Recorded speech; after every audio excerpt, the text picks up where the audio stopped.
House shift అయిన దగ్గర నుంచి బుడ్డోడికి టాయ్స్ కనిపించక పాపం చాలా బోర్ కొడుతుందండి.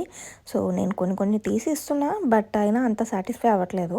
అన్నీ తీసి ఎదురుంగా పెడదామని చెప్పి ఇంక మొత్తం సర్దడం అయితే స్టార్ట్ చేశాననమాట. సో, కొత్త కొత్త టాయ్స్ లైక్ రెగ్యులర్‌గా ఆడేవి కాకుండా కొత్త కొత్తవి కూడా ఉంటాయి గదా! సో, ఇంకా ఆడుకుంటాడని చెప్పి మొత్తం తీయడం అయితే స్టార్ట్ చేశాను. యాక్చువల్‌గా అయితే పడుకున్నప్పుడు సర్దుదాం అనుకున్నా. బట్ నాకు గూడా నిద్రొచ్చి నేను గూడా పడుకుండిపోయా.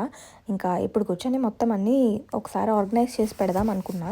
యాక్చువల్‌గా అయితే ఎప్పటినుంచో నేను టాయ్స్ ఆర్గనైజర్‌ది లైక్ అన్నీ నీట్‌గా కనిపించేలా పెడదాం అనుకుంటున్నా. బట్ ఎక్కడ సెట్ చేయాలో అర్థం గాక ప్లేస్ సెట్ అవ్వక నేను ఇంకా ఆగిపోయానండి. సో, ఇంక ఇలా కాదు ఉన్న వాటిలతో యాక్చువల్లీ నా దగ్గర ఆర్గనైజర్ బాక్సెస్ ఉన్నాయన్నమాట. బాక్సెస్ కాదు అది యాక్చువల్లీ బుట్టల్లాగా ఉన్నాయి బాస్కెట్స్. సో, ఇంకా వాటిలో అయినా పెడదామని చెప్పి సర్దాననమాట. ఇంత సర్దినా అలానే ఉంది కదా అనమాకండి. నేను ఓ పక్క సర్దుతున్నా, త్రియాంష్ ఓ పక్క పాడు చేస్తూ